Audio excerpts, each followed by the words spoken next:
What's going on, everybody? This is Lloyd, and welcome to another exciting episode of Breaking In, the path of the aspiring comic book artist. Thank you guys so much for your support. I know it's been a while since I've posted, but I've been busy, and that's a little bit of what I want to talk to you about. Real quick, just want to say happy birthday to my fellow Leos, Aries, and Damien. It's a month-long international celebration, so you guys party hard, rock on, and I just know that your fellow Leo is celebrating with you. Also, big congratulations to Dropper for popping the big question. I know you guys were like made for each other, so I'm so happy for you and your lady. Yeah, more to follow on that for sure. Yeah, good luck to all my brothers that are out there and striving. All my Breaking In family. We're trying to break in, and so getting right to it. I have found that I am in what I like to creatively describe as the logo loop, and that is when people discover you're an illustrator or an artist of any type. They have it in mind for you to create a logo for them, and that's fine. There's nothing wrong with that per se. I think what I find myself having to do now is explaining to people that logos are expensive because they go on everything. So out of the usage, the artist needs to be compensated for creating the image. And I always use Nike, the Nike swoosh, as an example.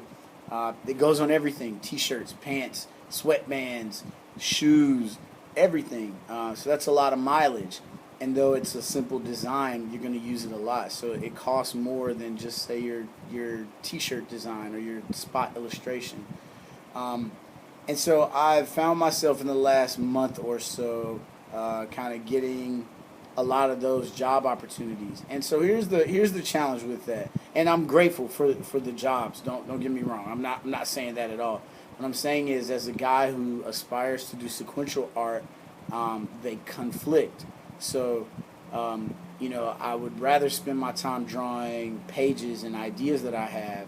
However, none of that right now is paying the bills. And drawing logos and T-shirt designs for people, that gets you money immediately. It doesn't take that long to do, especially when you're pretty decent at it. I'm well trained, and I say that without an ego or bragging or anything. Like that's what I'm trained to do. As a Kubert student, you're armed with the ability to do commercial art. Now, there's an emphasis on sequential art and comic book art. It's a comic book trade school. However, essentially at the school we learn that if you can get paid for it, then we're trained to do it. And so I'm happy for that. And like I said, like it is financially profitable to do so. But again, it takes away from the thing that I aspire to do. And so, yeah, at the same time, like I want to draw the pages. So it's a tough spot. My hope is that I could just knock the rest of these few projects out that I have on my in the shoot, and then get back to doing sequential art, which is what I hope to do. So we'll see. More to follow on that. I'll keep you guys updated as always. And the last thing I want to talk about real quick is an issue of consistency. All right. So you have your portfolio, right? You give it to an editor checks it out. Editor loves your work. You have a good interaction with the editor. They like your personality. You like theirs. It seems like you guys get along.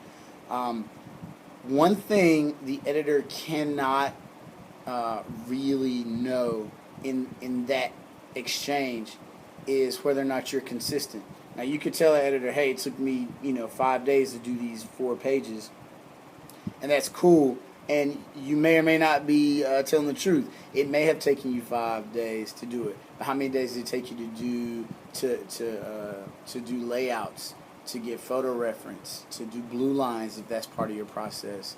Like what was the lead up to that? And so the long and the short of it is, an editor's own livelihood depends on your ability to be consistent, and that is only shown over time. So a lot of times, what will happen is, if you have a good exchange with an editor, is that editor will give you their email address, and that's not a brush off. You know how, like in the corporate world, getting an email address, like you exchange business cards left and right, and it's not really that big of a deal. With an editor, it is a big deal, because If they give you an email, particularly with something along the lines of send me more work or hey, email me so I can send you a test script, what they're trying to do now is figure out how consistent you are. Mind you, like I said before, their livelihood depends on your ability to produce high quality content in a short period of time. So it's not a brush off when you get an editor's email address. I know I told a friend of mine who had a really, really positive interview with an editor earlier this year. I told him, I said, hey, if you don't ever work for this editor, it's because you don't want to work for this editor. The editor pretty much told my friend, hey, send me stuff every month so I can see, what you're doing. And this editor was a major guy. I won't drop names, but he was major. And I know because I had lunch with the guy. He's in a position to hire and he's looking to hire. So yeah, that kind of feedback is good from an editor. At the same time, as an artist now, the challenge becomes how do I hone my process so that I'm fast and good? And there's like a concentric circle. The one circle is fast, the other circle is good, and we're trying to find the overlap, and that will always be part of the process. So that's what I'm pressing for. One kind of applicable thing that I do every day now is I have a certain set of things that I do before I get to my actual pages when I'm doing pages. And that's I start with dynamic posing for about a half an hour, and that's just rough sketches, loose sketches. Then I take that same half-hour time frame, and then I'll work on things that aren't my strongest suit, like the female figure or certain facial expressions, right? Or hands, right? And you can, use this as you see fit if it's something that's applicable to you.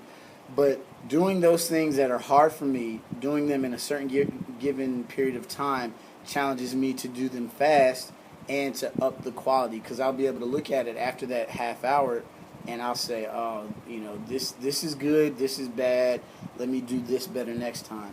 And so it's almost like a consistency drill. And you do that over time enough, you'll see improvement in your artwork, and that's what I'm looking to do. So I'll be seeing improvement in my artwork, and again, I'll share that with you guys on social media, and things like that. Last thing, I'm going to a big old convention in the spring, and it's my first convention. I'll give you guys more details about that. I mean, it's still summer here in Jersey, so we got fall and winter to prep for this, but I'm starting the preparations now. I got a list developing of the things that I'll need or that I want to display at this convention, and I'll keep you guys informed about it. But suffice to say, some new and exciting things are happening. School year's about to start here at the Kubert School, so I've been doing a lot of coordinating, and if you're a QB and you're in the area during New York Comic-Con week, I strongly suggest you stop by the school. Because we're going to have some really, really, really amazing guests. I get to sit down and interview them, and it'll be a good time. So keep your eyes open to the Kubert School's website, and you'll see who we're talking about. Because I can't make announcements here, but we'll make announcements there. Again, like and support our videos, guys. Thanks again for all the support, all the love, all the feedback. The feedback is the best part. So witness us. Never retreat, never surrender. Keep fighting. And when you're tired of fighting, fight some more. All right? Peace, guys.